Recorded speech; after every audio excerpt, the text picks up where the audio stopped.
할렐루야, 반갑습니다. 여러분들과 함께 히브리어를 공부하게 될 방정열 목사입니다. 이 영상을 보고 있는 분들은 아마도 적어도 히브리어에 관심을 갖고 있는 분들이지 않을까 싶습니다. 히브리어를 예전에 배웠다가 다시 한번 복습하고 싶은 분들도 있을 것이고, 지금 현재 히브리어를 배우고 있는데 이런저런 이유로 속도의 그 진도를 못 맞추고 있다라든지, 그래서 다시 한번 복습할 기회를 갖고 싶어서 보고 있는 분들도 있을 것이고, 아니면 또 어떤 분들은 앞으로 히브리어를 배울 예정인데 그 배우기에 앞서서 조금 더 기초를 좀 닦고 싶어서 또 보고 있는 분들도 있을 것입니다. 아니면 또 현장에 목회를 지금 한창 하고 계시는 분들 중에도 오래전에 신대원에서 히브리어를 공부하고 난 이후로 이렇게 오랫동안 놓고 있어서 다시 한번 좀 이렇게 되새김질 하고 싶은 목적으로 또 이렇게 영상을 보고 있는 줄로 생각을 합니다. 이유야 어찌 됐든 이 영상을 보고 있는 모든 분들은 히브리어에 관심을 갖고 있을 것이다 라고 생각을 합니다. 이제 그런 전제하에, 그리고 그런 열정을 가지고 같이 이렇게 히브리어를 공부해 나가면 그 목표치가 뭐 사람마다 다를 수는 있겠지만 그러나 그런 열정을 가지고 시작을 한다면 소기의 성과를, 각자가 가지고 있는 소기의 성과를 이루지 않을까라고 생각을 합니다. 저와 같이 이제 공부를 해 나가는 동안에 히브리어를 공부하다 보면 뭐 중간중간에 여러 가지 어려운 점들도 만나게 될 거고 많이 힘든 부분들도 만날 수 있겠지만, 이 강의를 통해서 제가 좀 추구하고 싶은 것은 뭐냐면, 좀 군더더기는 빼자. 이건 뭐 군더더기는 다 빼자. 알맹이만 좀 공부 좀 하자라고 하는 그런 목적을 가지고 좀 시작을 했습니다. 그러니까 사실은 이제 히브리어를 공부한다라고 하는 것은 언어를 공부한다는 것이기 때문에 뭐 여러 가지를 생각해야 될 것들이 많이 있죠. 그러나 좀 그 주변적인 것들은 좀 옆으로 빼어놓고 정말 핵심, 그리고 알맹이만 좀 공부해 나가면 좀 이렇게 좀 재밌게 공부해 나갈 수 있지 않을까, 좀 힘들어도 좀 넘어갈 수 있지 않을까라고 생각을 합니다. 자, 오늘은 이제 첫 번째 수업입니다. 히브리어 알파벳 정복하기. 그러니까 히브리어를 공부하는 데 있어서 가장 기본이 되는 그 단계가 되겠습니다. 우리가 이제 히브리어를 하려고 하면 그래도 기본적으로는 읽을 수 있어야 되고, 그죠? 읽을 수 있어야 되고, 그리고 또 기본적으로 쓸 수는 있어야 되겠죠. 물론 쓰는 거는 사람들마다 이제 필기체가 조금 이렇게 뭐 예쁘게 쓰는 분들도 있고, 예쁘지 않게 쓰는 분들도 있지만, 그러나 기본적으로 어느 정도는 쓸 수 있어야 되지 않겠나라는 생각을 합니다. 그래서 히브리어 알파벳 기본적으로 우리가 정복하는 시간을 갖고, 다음 영상에서는 이제 모음을 공부할 수 있도록 하겠습니다. 그렇게 되면 히브리어를 기본적으로 읽을 수 있게 됩니다. 그렇게 어렵지 않다라고 그런 생각을 하시고 임하면 되지 않을까라고 생각을 합니다. 자, 그러면 군더더기는 빼고 알맹이만 공부하자라고 하는 히브리어를 한번 시작을 해봤으면 좋겠습니다. 자, 오늘 여러분들과 제가 공부를 할 내용은 딱 세 가지예요. 자음의 형태. 다음 영상에는 모음을 공부한다고 했으니까 오늘은 자음에만 집중을 하겠습니다. 자음의 형태, 그리고 명칭, 그리고 음가. 이 음가는 굉장히 중요해요. 여러분들이 자음의 형태를 모습도 공부하는 것도 중요하지만, 그것의 음가를 기억하고 있는 것이 중요합니다. 왜냐하면 나중에 읽을 때는 그것이 필요하기 때문에 그렇죠. 두 번째로 우리가 공부를 할 것은 자음의 미형입니다. 자음의 미형. 자음의 미형이라고 하는 것은 이 단계에서 꼭 공부해야 할 필요가 있겠나 하는 생각도 들지만, 그래도 나중에는 공부를 해야 되는 부분이기 때문에 미리 좀 당겨서 하는 겁니다. 히브리어 자음 중에 5개가 시작할 때 단어가 이렇게 있다고 한다면, 시작할 때의 모습하고 단어의 끝부분에 있었을 때의 모습하고 그 형태가 조금 달라요. 그래서 그 자음의 미형 5개를 공부할 거고요. 또 베가드 케파트 문자라고 하는 것이 있습니다. 이것도 뭐 여러 개의 문자가 있는 것이 아니라 몇 개의 문자에 시작할 때 가운데에다가 점을 찍는 어떤 그런 특징이 있는데, 그런 특징들을 좀 공부를 하는 그런 시간들을 갖도록 하겠습니다. 자, 한번 볼까요? 히브리어 자음은 23개로 구성이 되어 있습니다. 여러분들 슬라이드에서 보고 있는 것처럼 23개예요. 물론 22개라고 이렇게 계산을 해서 하시는 분들도 있죠. 22개라고 하는 것은 이 부분을 말하는 거예요. 이 부분은 자음이 이렇게 생겼죠. 그리고 이쪽에 있는 거는 모음이, 여기 점이 이쪽에 있고, 요거는 이 오른쪽에 있는 그런 차이만 있을 뿐이지, 기본적인 요거 형태가 똑같기 때문에 요거 두 개를 하나로 생각을 해서 자음은 히브리어 자음은 22개다 라고 설명을 하는 분들도 있습니다. 예, 그렇게 해도 뭐 틀린 건 아니죠. 맞는 것이죠. 그러나 이제 점 위치에 따른 그 발음이 다르기 때문에 이 23개의 자음으로 저와 같이 공부할 때는 그렇게 전제를 하고서 공부를 하도록 하겠습니다. 또 23개의 자음이 있는 것과 아울러서 기본적으로 우리가 히브리어를 시작하는 이 단계에서 꼭 알아야 될 것은 뭐냐면, 히브리어는 오른쪽에서 왼쪽으로 읽는다라고 하는 거예요. 오른쪽에서 왼쪽으로 읽는다. 그러니까 우리 한국말 같은 경우에는 왼쪽에서 오른쪽으로 읽죠. 그리고 또 그 예전에는 위에서 아래쪽으로 이렇게 읽을 수도 있고, 그러나 기본적으로 왼쪽에서 오른쪽으로 읽습니다. 그리고 영어도 왼쪽에서 오른쪽으로 읽습니다. 그런데 이제 히브리어는 어떻게 되느냐? 오른쪽에서 왼쪽으로 읽는다라고 하는 것이죠. 여기는 여러분들 슬라이드에 보이고 있는 이 히브리어는 히브리어 성경의 첫 번째 책인 창세기, 그것의 첫 번째 구절, 첫 번째 장의 첫 번째 절에 있는 그런 히브리어 구절입니다. 베레시트 바라 엘로힘 엣 하샤마인 웨 엣 하아렛라고 하는 첫 번째 구절이죠. 여기서 보게 되면 우리가 읽는 것이 여기서부터 읽는 것이 아니라 오른쪽에서 왼쪽으로 읽습니다. 여기서 베레시트 바라 엘로힘 엣 하샤마임 이렇게 읽는다라고 하는 것이죠. 단어도 마찬가지예요. 단어가 이렇게 생겼다라고 하면 단어를 읽을 때 여기서부터 읽는 것이 아니라 여기서부터 오른쪽에서 왼쪽으로 읽어 나간다라고 하는 것을 여러분들이 기억해 두시면 좋겠습니다. 자, 히브리어 23개의 자음 하나씩 그럼 이제 공부해 나가도록 하겠습니다. 빠른 속도로 진행이 되기 때문에 여러분들이 좀 집중해서 이렇게 임했으면 좋겠습니다. 첫 번째 자음 알렙이라고 그럽니다. 첫 번째 자음 알렙이죠. 읽는 것이 이름이 알렙이에요. 이름이 알렙. 알레프라고 되어 있지만 사실은 이제 여기 이제 알렙 뭐 이런 정도가 되겠죠. 알렙. 이제 닫힌 음절 형식으로 이제 읽혀지는 것이기 때문에 알렙 이렇게 이름이 되고 그렇게 읽으시면 됩니다. 음가는 묵음이에요. 묵음. 근데 제가 여기다가 가로에다가 이응을 써 놓았습니다. 이것은 뭐냐면 이 알렙은 그 자체로는 음가를 가지고 있지 않지만 모음을 만나게 되면 음가를 갖게 되는데 일종의 이응의 음가를 갖는 경우가 많다라고 하는 것이죠. 그러니까 단독적으로는 음가가 없지만 모음하고 만나게 되면 음가를 갖는다라고 하는 거예요. 여기서 이 알렙이라고 하는 것이 있다고 한다면 그 밑에 제가 모음을 하나 써보겠습니다. 그러면 여기서 그냥 그 자체로는 소리가 나지 않지만 이렇게 모음을 놓게 되면 아라고 하는 발음을 갖게 돼요. 아.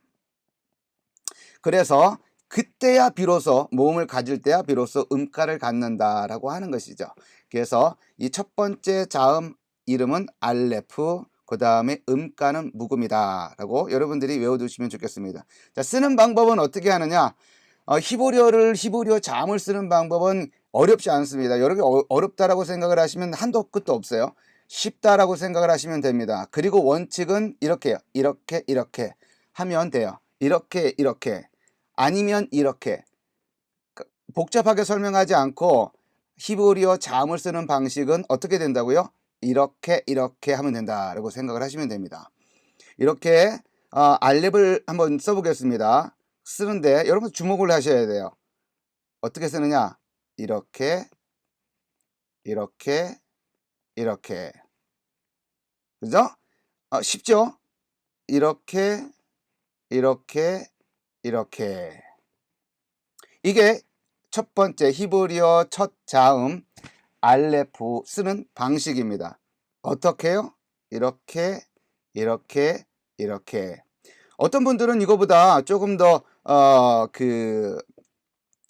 뭐라고 할까요? 간단하게, 더 간단하게, 이렇게, 이렇게, 이렇게 쓰는 분들도 있습니다. 좋습니다. 상관없어요. 쓰는 거는, 예쁜 글씨가 있고, 예쁘지 않은 글씨가 있는 것처럼 쓰는 방식은 상관이 없어요. 이렇게, 이렇게, 이렇게. 그죠? 그 다음, 두 번째 히브리어 자음입니다. 두 번째 히브리어 자음은 베이트라고 합니다. 베이트. 명칭이 베이트예요. 베이트. 그 다음에 음가는 비읍을 갖습니다. 비읍을 가져요. 그러니까 여러분들이 기억을 해 두셔야 돼요. 이렇게 생긴 건 이름이 베이트고 그것의 음가는 비읍이다 라고 생각을 하시면 되겠습니다. 그러니까 이렇게 생긴 자음을 만나면 비읍, 이것을 반드시 떠올리셔야 돼요. 쓰는 방법은 어떻게 되느냐? 어떻게 쓴다 그랬어요? 이렇게 쓴다 그랬죠? 주목을 해보면 베이트는 이렇게 쉽죠? 어려운 게 없어요. 그냥 선을 왼쪽에서 오른쪽으로 쭉 그어 내리고 그 다음 밑변을 그으면 됩니다. 이것처럼 쉬운 게 어디 있어요? 그죠? 우리 한글에서는 이렇게 쓰잖아요. 시읒 같은 거 이런 것도 있잖아요. 근데 이건 어려워 보이죠? 근데 이거는 굉장히 쉽습니다. 그죠? 히브리어 자음을 어떻게 쓴다고요? 베이트를 어떻게 쓴다고요? 이렇게. 근데 이제 주목을 해야 될 부분은 바로 이 부분이에요. 이 부분이 조금 튀어나왔죠. 여기도 조금 튀어나오게 그리면 정확하다. 만약에 여러분들이 히브리어 자음 베이트를 만약에 이렇게 하면 틀린 거가 되는 거예요. 어떻게 써야 되냐? 이렇게 뒷부분을 꼬리를 살짝 내어 놓아야 된다라고 여러분들이 기억을 하시면 되겠습니다. 자, 두 번째 자음 이름 베이트 음가 비읍 요거를 기억을 해 두시면 되겠습니다. 자, 세 번째 자음 김멜입니다. 김멜. 자, 어떻게 읽는다고요? 김멜. 이것의 이름이 김멜이에요. 음가는 어떻게 되느냐? 기역에 해당한다라고 하는 거예요. 기역. 그러니까 여러분들이 이 김멜을 보면 무엇을 떠올려야 되냐면 기역을 떠올려야 합니다. 자, 이것을 쓰는 방식은 어떠냐?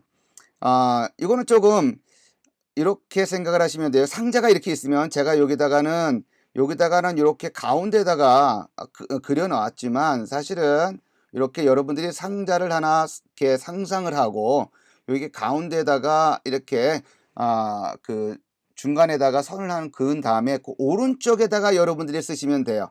그래서 쓰는 방식은 어떻게 된다고요? 이렇게 그죠? 어떻게 이렇게 쓰면 김멜이 됩니다. 그죠? 어렵지 않죠? 다시 한번 이 이름은 김멜, 음가는 기역, 쓰는 방식은 네모난 정방형 사각형 안에다가 가운데 라인을 긋고 그 오른쪽 변에다가 칸에다가 이렇게 쓰면 된다. 어떻게요? 이렇게 굉장히 쉽죠? 자, 그 다음 자음은 달렛 이렇게 합니다. 이름이 달렛이에요. 달렛. 그러니까 달렛 이렇게 읽어도 되는 거고. 그러니까 우리 이제 한국 사람 이제 한국 발음은 이렇게 의자가 들어가야 되잖아요. 꼭. 그죠? 그렇게 들어가야지 지금 이렇게 발음하는 것 같으니까 달렛 이렇게 되는데 달렛 이것이 이 자음의 명칭이다라고 생각을 하시면 되겠습니다. 음가는 어떻게 되겠어요? 당연히 디귿이 되는 거죠. 디귿. 그죠? 그래서 이 자음을 만나면 여러분들은 무슨 음가를 생각해야 되냐? 디귿을 생각을 해요. 디귿. 그죠? 쓰는 방법은 어떻게 되느냐? 쓰는 방법은 굉장히 쉬워요. 굉장히 쉽습니다. 우리 한글의 기억과 똑같아요. 그러나 좀 차이는 있습니다. 어떻게 쓰느냐? 이렇게 한다. 이것보다 쉬운 게 어디 있어요? 그죠? 자음 달레트의 음가는 디귿이고 쓰는 방법은 어떻게 한다고요? 이렇게 요 부분을 살짝 튀어나오게 하면 좋겠다. 그렇게 해야지 맞는다라고 여러분들이 생각을 하시면 되겠습니다. 웬만하면 여기 90도가 되게끔 하는 것이 좋습니다. 나중에 자음을 또 뒤에 가면 레이시라고 하는 자음을 만나게 되는데 그 자음하고 요거하고 거의 똑같이 생겼어요. 거기서 이 자음은 레이시는 이렇게 둥그렇게 요 부분이 둥그런데 이 달레트는 어때요? 이렇게 기역자 형식이지만 90도의 그런 각도를 보이고 여기 끝에다가 조그맣게 이렇게 애교처럼 좀 이렇게 바깥으로 튀어나오는 그런 모습을 가지고 있다라고 하는 것입니다. 자, 이 자음의 이름이 뭐예요? 달레트. 음가는 디귿. 쓰는 방법은 어떻게 해요? 이렇게. 너무 쉽다. 그 다음 자음 헤이라고 읽습니다. 어떻게 읽는다고요? 헤이라고 읽습니다. 이름이 헤이예요. 그리고 읽는 것도 헤이죠. 자, 이 음가는 어떤 음가를 가지고 있느냐? 히읗의 음가를 가지고 있어요. 히읗. 그죠? 히읗. 그래서 요거하고 이 헤이하고 똑같이 비슷하게 생긴 자음이 조금 이따 나오는데 여러분들이 이 자음을 어떻게 기억해 두셔야 되냐면 이름은 헤이 그리고 음가는 어떻다고요? 히읗. 요것으로 여러분들이 기억을 하시면 됩니다. 쓰는 방법은 어떻다고요? 굉장히 쉽죠? 이렇게 그죠? 어렵지 않죠? 굉장히 쉽습니다. 어떻게 해요? 이렇게 하는 거예요. 그리고 이제 여러분들이 보는 것처럼 여기에 뭐가 있어요? 빈 공간이 있죠? 여러분들이 쓸 때는 여기다가도 빈 공간을 두어야 돼요. 숨구멍을 만들어 놔야 됩니다. 숨구멍을 만들어 놓지 않고 여기다가 이렇게 닫아 놓으면 다른 자음이 돼요. 그래서 여러분들이 여기다가는 빈 구멍을 만들어 놔야 된다. 기억을 하시면 되겠습니다. 이름이 어떻다고요? 헤이. 음가는 히읗. 그죠? 여러분들이 그것을 생각을 하면 되겠어요. 자, 그 다음 자음이에요. 지금 우리 벌써 몇 개의 자음을 공부했냐면 알렙, 베이트, 김멜, 달렛, 헤이. 5개 자음을 공부했어요. 23개의 자음 중에서 여러분들은 벌써 5개를 공부를 했다라고 하는 거예요. 자, 이제 6번째 자음입니다. 6번째 자음 이름은 뭐냐? 바브입니다. 바브. 명칭이 뭐예요? 바브. 여기서 만약에 발음을 잘못하면 바보가 됩니다. 근데 바보는 아니죠. 바브가 되는 거예요. 바브. 음가는 비읍에 해당한다. 그러니까 이것이 영어에서 이제 V의 사운드에 가까운 그런 발음을 갖는 거예요. 음가를 갖는 거예요. 그래서 요거 나올 때 뭐 그 비읍 음가를 갖는 거가 이게 음가를 갖는 거 이렇게 차이가 있지만 우리나라 안에서는 그냥 비읍을 하면 돼요. 어렵지 않게 그냥 그 구분하지 않아도 됩니다. 이름이 어떻게 된다고요? 바브.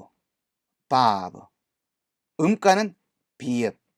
쓰는 방법은 아마 자음 중에서 히브리어 자음 중에서 아마 2번째로 아마 쉽지 않을까라고 생각을 합니다. 여러분들 제가 여기 가운데다가 여기 가운데다가 지금 그려 놓았지만 이제 여기도 김멜처럼 이렇게 네모난 상자를 여러분들이 머릿속에다가 상상의 그 상자를 그려놓고 가운데에다가는 이렇게 중간선을 그려놓고 그 안에다가 어떻게 한다?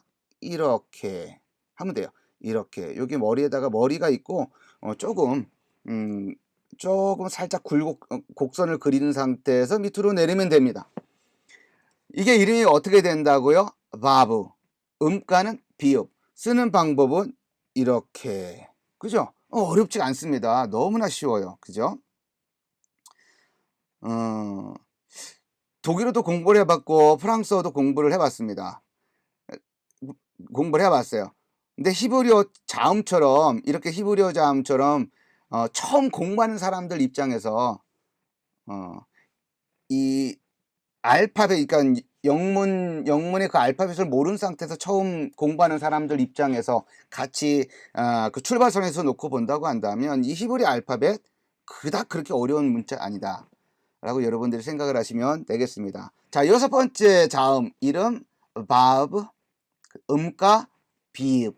그러니까 여러분들이 요거를 보게 되면 이 바브를 보게 되면 뭐가 빨리 떠올라야 되냐면 음가를 떠올려야 돼요. 읽기 위해서 그러는 거예요. 읽기 위해서. 나중에 히브리어 본문을 읽기 위해서는 이렇게 생긴 것이 있으면 뭐예요? 이렇게 생긴 자음이 있으면 뭐예요? 그것의 음가를 모르게 되면 여러분들이 읽을 수가 없다라고 하는 거죠. 자, 그리고 다음 자음 자인이라고 해요. 자인. 일곱 번째 자음 이름은 자인이라고 그렇습니다. 이렇게 읽습니다. 명칭이 자인이죠. 음가는 당연히 여기 자이 지읒이 있잖아요. 그러니까 여기 음가는 어떻게 된다? 지읒 이렇게 된다. 그러니까 저렇게 생긴 거는 이렇게 생긴 거는 뭐다? 자인이고 음가는 지읒. 요렇게 생각을 하면 되겠습니다. 쓰는 방법은 어렵지 않습니다. 이것도 여러분들의 머릿속에 뭘 상상을 하냐? 정방향의 사각형을 상상을 해놓고 그 오른쪽 칸에다가 그려 넣는 거예요.